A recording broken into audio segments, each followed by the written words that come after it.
All right, Flo, your boy, Vernon Davis, out there talking about Brock Purdy. He talked about, he kind of brought up Cam Newton, because Cam Newton obviously talked trash. It's so funny, though, at the NFC Championship game, I never hardly wear jerseys anymore. I don't, man. Hey, brought your Vernon And Davis. for some reason, dude, that day, I was like, you know what? I'm going to rock 85, man. I'm going to rock the old school Vernon Davis jersey. And I was like, man, we're down. I was like, is this bad luck or what? But then, dude, it was just like the NFC Championship game against the Falcons where we came back 17 points. So it was pretty much, it was iconic that we did it with that. I was wearing that Vernon Davis jersey. But let's check out what he had to say about Brock Purdy and what Cam Newton said. And you got the likes of Cam Newton, other people breaking down, oh, he's just a product of a system. And I'm like, damn, can't he get more credit than that? How would you answer why, or do you even see or hear what I do in regard to Brock? People kind of taking the credit away from him. I mean, everybody's entitled to an opinion. Cam Newton has his opinion. He can say whatever he wants. I mean, people can say that Cam Newton is a product of a system. I mean, he didn't make the same impact that he did later on in his life than he did, like he did early on. Maybe that's the case. I don't know, but I don't think Brock Purdy is a product of a system. I think Brock Purdy he is the system. He's the system in any offense he plays in, and I say that because of the way when I'm looking at him playing ball, he's dropping back, he's making his reads, he's letting the ball go when it's supposed to, and he's accurate. I mean, he's making accurate throws, and not only is he making accurate throws, his instinct to run the ball versus passing seems to be always be there. Yeah, every great player have their rough games and they're not on track, but what do you do after that? And he showed that. He went out and had bad games and came back and did the unthinkable. I mean, so I'm not going to really say he's the product of the system. I think he's a great quarterback. I mean, he has potential to be one of the greatest quarterbacks, yes, based on how he's playing. You can't put him in that category yet because he's too young. But if he continues to stay on track like this, he can be considered one of the greatest quarterbacks to play over time. How much, and we're joined by Vernon Davis, former 49er All-Pro and Pro Bowl tight end. When you look at Brock Purdy, Vernon, do you kind of project out and say, well, he's not making any money right now, and that's not a knock. He's just not making a lot of money. So 2 or 3 years down the line, when he needs to be paid, he's probably going to have less a weapon or two. Would that scare you at all with Brock Purdy? I don't think it scared Tom Brady when he had less of a weapon. I think Brock Purdy is one of those guys that, look, if you give him a few players, he's going to go out and make his throws. He's going to complete his targets. He's going to complete every pass. He's going to go through his progression, right? All of his progression. He's going to do everything he was taught to do and beyond. It's going to be up to the organization, the general manager, and the coaches to surround him with the talent that he needs to be successful. Maybe it does. Maybe it never happens. Maybe they keep the wide receivers and they make adjustments on the defensive side of the ball, the offensive line side of the ball. Yeah, there's going to be struggles within every team, every organization, every quarterback is going to always have those. No matter where you play, you're going to have those struggles. But let's see what happens to him when he doesn't have those things that he needs.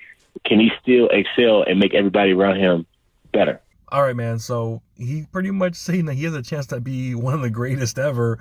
And he doesn't agree with Cam Newton and his takes. But what do you think about this, man? Yeah, man. Obviously, he's right. Obviously, what Cam Newton said was completely just stupid, man.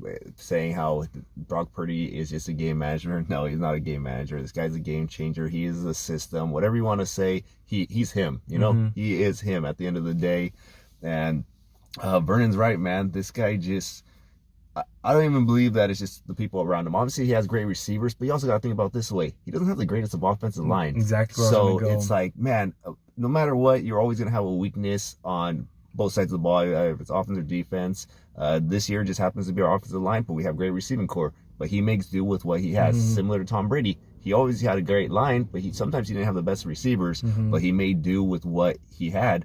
And I think Brock Purdy and Tom Brady are similar in that thing, because they're not going to complain about what they have and what they don't have. They're like, no, I'm just going to have whatever options I have available to me and make the best of it. I have confidence in these guys. I'm going to instill that kind of confidence. And that's why you see that these guys are rallying around him, because they're like, dude, we believe in Brock Purdy because he believes in us. He trusts us. So we're going to go make plays for him. So I think Brock Purdy, no matter what stage he is in his career, once some guys have to obviously take off, retirement, I think he's going to be fine, just because the level-headedness of this kid and just, like we always say, the processing ability, being able to figure things out.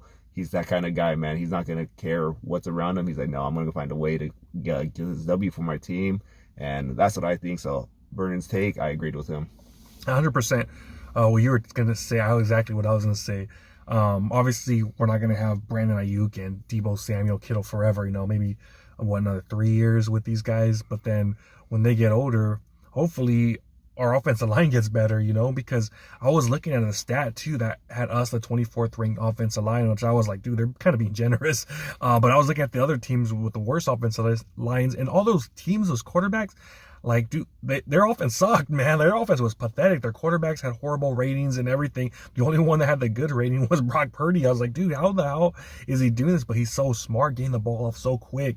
And then if no one's open, just boom, I got to take off. I can't be staying in this damn pocket forever, So he knows exactly what to do to the ball. And to me personally, I'm someone that would rather have an amazing offensive line than great weapons, because I know I could run the ball. I know I could do things. Because if you have extra time, there's no cornerback in the world that could guard you.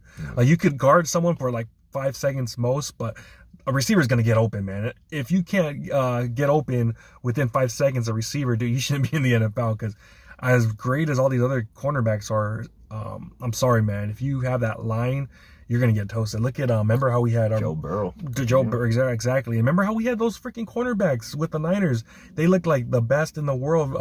Brown, Chris Culliver, who was the other guy on the other side? Gosh, I'm drawing a blank here. I can't believe it. The guy with the Washington Redskins. Dude, I don't know. I said Culliver, Brown, and then we had the other guy. Oh, Carlos Rogers. So we had those guys, and Carlos Rogers became a Pro Bowler. Brown almost became a Pro Bowler. Culliver got paid like 50, 60 million to go with Washington Redskins.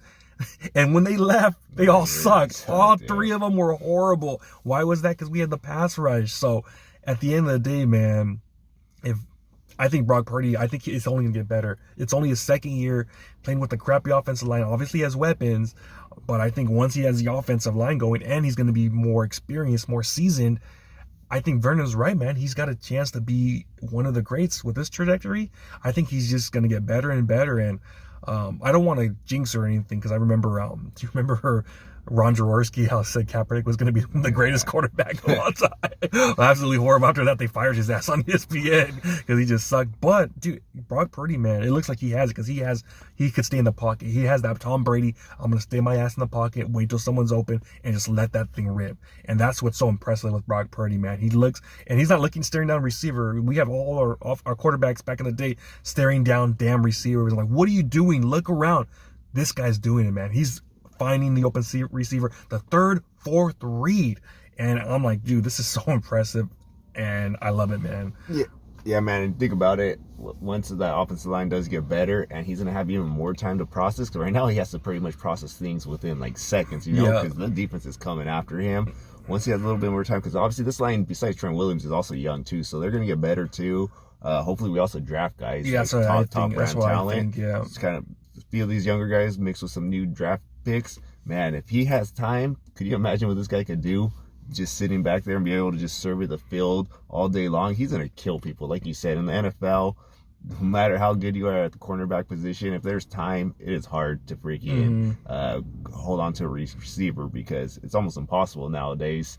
So I agree with Vernon Davis. Cam Newton, he's kind of just making dumb arguments for the most part. I understand we got McCaffrey, we got our Deebos, I use Kittles, but at the same time, that offensive line has kind of just been duct taped together, and he's still making things happen. Going into the last week of the season, too, I think Brock Purdy was number 2 in passing yards, and obviously he didn't play that last week, so I think he ended up like number 5. Yeah. So, and he didn't even throw that. And that's why I'm thinking he was number 32 in throwing the attempts. Yeah. So if Kyle Shanahan decides next year, hey, I'm going to start letting it rip more, his numbers are going to go even up, So just watching this, I'm just like, all right. And I just think Kyle Shanahan, he's going to even evolve with Brock Purdy as far as the offensive system, find gimme plays. It seemed like with Garoppolo, we had a lot of like easy gimme plays, like play action bootlegs where like guys wide open. It seems like right with Brock Purdy, it's like, no, dude, we're going shotgun and you're going to have to find the right open guy. I will kind of want to go back to that where it's like gimme plays, because that's what he did with Jimmy, Do that with Brock Purdy too, man. Get his numbers up, make easy plays for him, because right now he's just like taking shots downfield, like, and it's impressive though the way he's doing it. He's actually completing passes. His QBR passer rating is just high, and it's like, dude, if you do gimme plays or whatever money plays they call it, dude, it's gonna be a nightmare for these defenses. So I really agree with Vernon. Like, dude, we're just gonna keep getting better and better and better and better. And even from last year to this year, you could see the difference too. You could see, oh yeah, like he could see something's completely different coming off a UCL injury too. You have to think about that. The guy had no training camp, OTAs, mini camp. You give him all that, what do you think he's gonna do? He didn't get to practice at all, during the offseason, and he's still looking great. So you give him another year, a dude that believes in the work ethic. We heard the stories about him being the first one in there, training, getting his workout in. So he has that work ethic, and I just feel that he's just going to get better, man. All right, well, you guys let us in the comments what you guys think about what Vernon Davis said. Like, comment, subscribe, hit that notification bell. See y'all next time. Peace.